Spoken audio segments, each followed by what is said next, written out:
డుల్కర్ సల్మాన్ గారు ఇప్పుడు కొత్తగా యాక్ట్ చేస్తున్న మూవీ 'కాంతా'. అయితే డుల్కర్ సల్మాన్ గారు ఈ 'కాంతా' మూవీకి ముందు లాస్ట్ యాక్ట్ చేసిన మూవీ 'లక్కీ భాస్కర్'. అయితే 'లక్కీ భాస్కర్' మూవీ రిలీజ్ అయ్యి 1 ఇయర్ అయిపోయింది. అయితే 'లక్కీ భాస్కర్' మూవీ రిలీజ్ అయ్యి మంచి హిట్ అయింది. అయితే 'లక్కీ భాస్కర్' మూవీతో డుల్కర్ సల్మాన్ గారికి ఒక మంచి హిట్ వచ్చింది.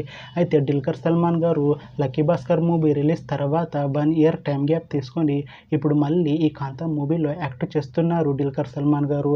చూడాలి డుల్కర్ సల్మాన్ గారికి ఈ 'కాంతా' మూవీతో కూడా ఇంకొక మంచి హిట్ తనకి వస్తుందా లేదా అనేది మనం ఈ 'కాంతా' మూవీ రిలీజ్ అయ్యాక చూడాలి. అయితే 'కాంతా' మూవీలో హీరోయిన్గా యాక్ట్ చేస్తున్నారు భాగ్యశ్రీ బ్రోసే గారు.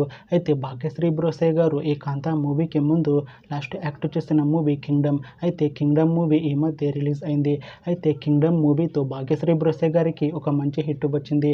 అయితే భాగ్యశ్రీ బ్రోసే గారు 'కింగ్డమ్' మూవీ రిలీజ్ తర్వాత కాస్త టైం గ్యాప్ తీసుకొని ఇప్పుడు మళ్ళీ ఈ 'కాంతా' మూవీలో యాక్ట్ చేస్తున్నారు భాగ్యశ్రీ బ్రోసే గారు.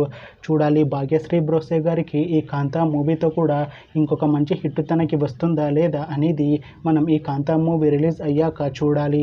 అయితే 'కాంతా' మూవీ టీం ఈ మధ్య ఒక చిన్న టీజర్ని విడుదల చేసింది. అయితే దానికి మంచి రెస్పాన్స్ వచ్చింది. అయితే 'కాంతా' మూవీ టీం ఈ మధ్య షూటింగ్ని కూడా కంప్లీట్ చేసుకున్నారు. అయితే 'కాంతా' మూవీ టీం మాత్రం చాలా కాన్ఫిడెంట్గా ఉన్నారు. ఈ 'కాంతా' మూవీ మంచి హిట్ అవుతుంది అంటున్నారు మూవీ టీం. అయితే ఈ 'కాంతా' మూవీని ఈ సెప్టెంబర్ 12న రిలీజ్ చేస్తున్నారు మూవీ టీం. చూడాలి 'కాంతా' మూవీ రిలీజ్ అయ్యాక మంచి హిట్ అవుతుందా లేదా అనేది మనం ఈ 'కాంతా' మూవీ రిలీజ్ అయ్యాక చూడాలి. Thanks for watching this video friends. మీకు ఈ వీడియో నచ్చితే ఈ వీడియోని లైక్ చేయండి. ఇంకా ఇలాంటి మూవీ అప్డేట్స్ కోసం ఈ ఛానల్ని సబ్స్క్రైబ్ చేసుకోండి.